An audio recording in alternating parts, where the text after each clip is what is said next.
Assalamualaikum warahmatullahi wabarakatuh. Salam sejahtera bagi kita semua. Baik para pemirsa, berikut akan dilanjutkan bahasan kita tentang arus dan hambatan bagian yang kedua.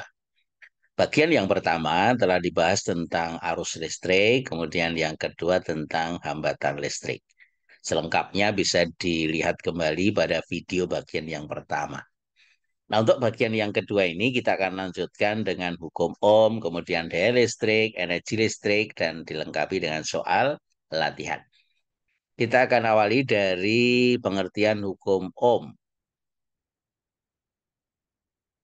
Nah, jika hambatan dihubungkan dengan sumber tegangan, baterai misalnya, maka akan muncul arus listrik yang besarnya I sama dengan V per R, atau dituliskan V sama dengan I kali R, di mana V adalah tegangan dalam satuan volt, kemudian R hambatan dalam satuan ohm, dan I adalah arus listrik dalam satuan volt per ohm, selanjutnya dinamakan ampere. Jadi ini gambarannya sumber tegangan dihubungkan dengan lampu itu hambatan, maka akan keluar arus, masuk ke lampu, balik lagi ke baterai atau sumber tegangan. Nah, kemudian segitiga hukum Ohm ini untuk mengingat kembali persamaan dari hukum Ohm. Kalau kita buat segitiga dibagi tiga bagian, bagian atas adalah V, bagian kiri bawah I, bagian kanan bawah R. Maka dari persamaan ini V sama dengan I kali R. Atau kalau I-nya berarti V dibagi R, seperti ini. Kalau R-nya V dibagi dengan I. Nah, demikian pengertian dari hukum Ohm. Nah, berikutnya adalah tentang daya listrik. Ada dua yang akan dibahas, yaitu tentang persamaan dasar dan bentuk lain dari daya listrik. Nah, kita lihat para pemirsa, daya listrik atau P itu dituliskan sama dengan PV kali I, yaitu perkalian antara tegangan dengan arus. Yang apabila disubstitusi persamaan dasar P sama dengan V kali I dengan persamaan segitiga hukum Ohm ini, maka akan diperoleh P sama dengan V kali I, I-nya bisa V-nya bisa diganti dengan V per R ya.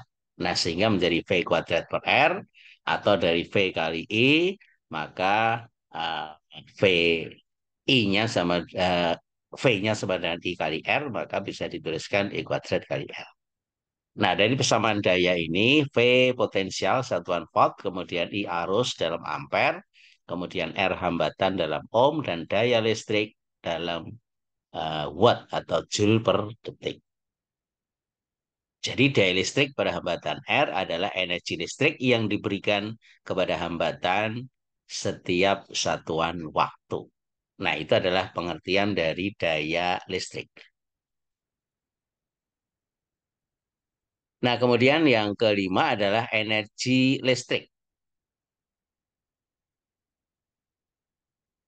Nah, besar energi listrik yang diberikan oleh sumber tegangan atau baterai itu sebesar E sama dengan P kali T, atau bisa ditulis V kali I kali T, atau I kuadrat RT, atau V kuadrat per R kali T. Nah, ini adalah persamaan energi listrik, di mana P adalah daya listrik dalam satuan joule per detik atau watt, kemudian T adalah waktu dalam satuan detik, dan E adalah energi listrik yang diberikan oleh baterai dalam satuan joule. Nah, kemudian kita perlu mengetahui para pemirsa, yaitu besaran yang sering kita jumpai dalam listrik, yaitu satuan kWh, singkatan dari kilowatt jam atau kilowatt hour, yaitu energi listrik dengan daya sebesar 1 kilowatt atau 1000 watt yang bekerja dalam waktu 1 jam. Nah, satuan ini itu yang digunakan oleh listrik negara kita, yaitu PLN, untuk menghitung energi listrik yang dibutuhkan dalam suatu rumah yang kita kenal dengan kWh meter.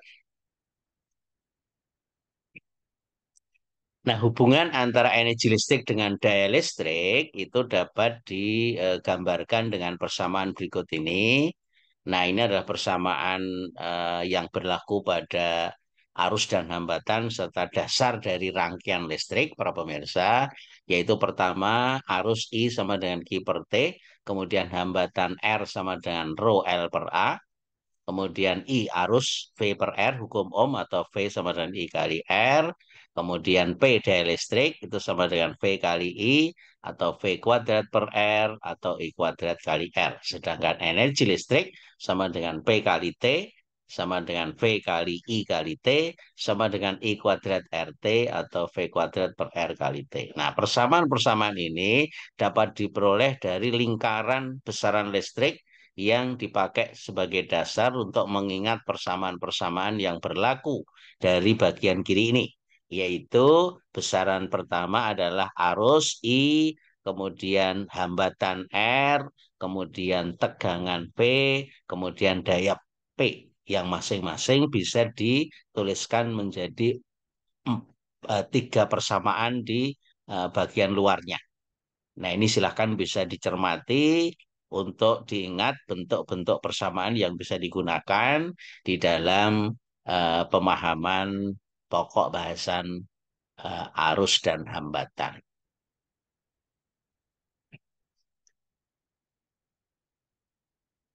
Baik, para pemirsa, selanjutnya akan dibahas beberapa contoh untuk melengkapi bahasan kita ini. Kita lihat soal yang pertama.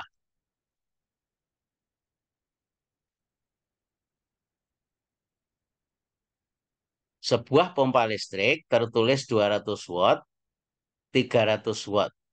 Pompa listrik tersebut digunakan rata-rata 2 jam per hari.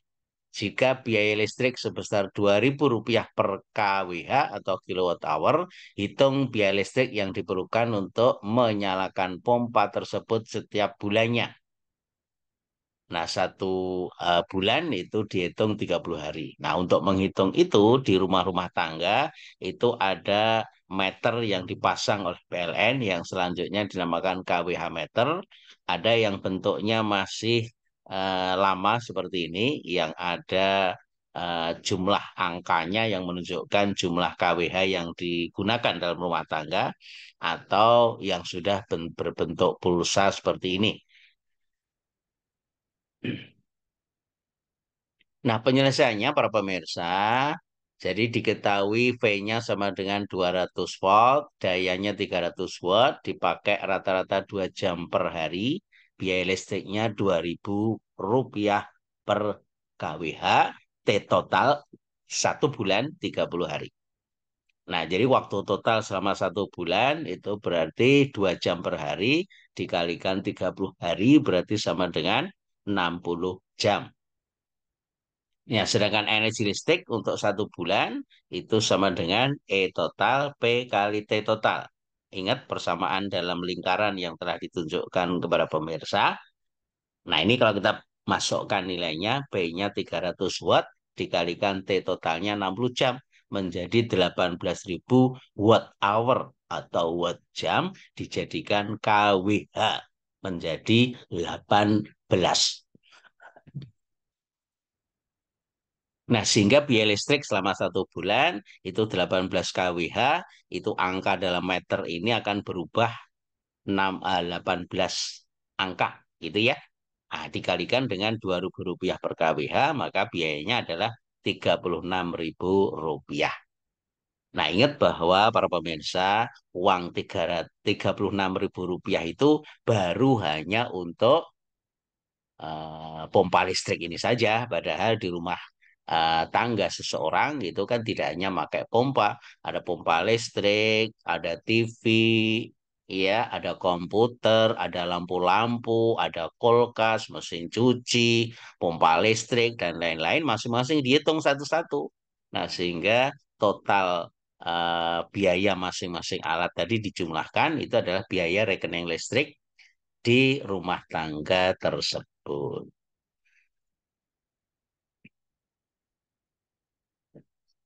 Baik, para pemirsa, kita lanjut soal nomor 2. Suatu alat listrik mempunyai spesifikasi sebagai berikut: 12 volt 24 watt. Alat ini dipasang pada sumber tegangan DC 10 volt dengan hambatan dalam dari sumber tegangannya sebesar 2 ohm. Hitung daya listrik alat serta energi listrik yang diperlukan jika dioperasikan selama 2 jam. Nah, jadi kalau digambarkan nih rangkaiannya, ini hambatan alat listriknya, kemudian ini adalah sumbernya. Nah, sumbernya itu 10 volt, ada hambatan dalam 2 ohm yang dimiliki oleh baterai. Nah, kemudian hambatan luarnya mempunyai spesifikasi V-nya 12 volt, dayanya 24 watt.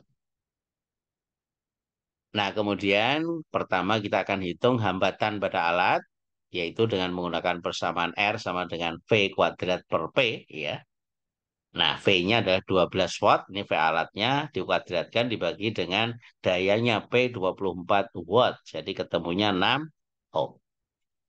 Nah, kalau hambatan luar dari alatnya, kemudian ada hambatan dalam dari sumber tegangannya, maka hukum Ohm dituliskan menjadi I sama dengan V sumber dibagi dengan R luar plus R dalam atau R dari sumber tegangan tadi. Nah, sehingga arusnya menjadi V sumbernya 10 volt, hambatan luarnya 6 ohm sudah dihitung dari sini. Kemudian hambatan dalamnya itu 2 ohm diketahui dalam soal. Nah, sehingga arusnya sebesar 10 dibagi dengan 6 plus 2, yaitu 1,25 ampere.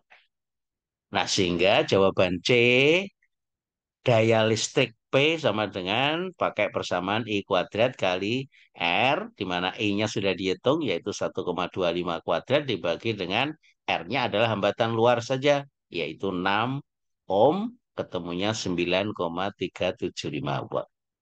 Nah, sedangkan pertanyaan D, energi listrik selama 2 jam, maka energinya E sama dengan P kali T, P-nya sudah dihitung 9,375 watt, dikalikan T-nya selama 2 jam. Jadi ketemunya 18,75 watt jam, atau kalau dalam kWh menjadi 0,01875 kWh. Nah, ingat persamaan untuk uh, daya listrik di sebelah kanan ini.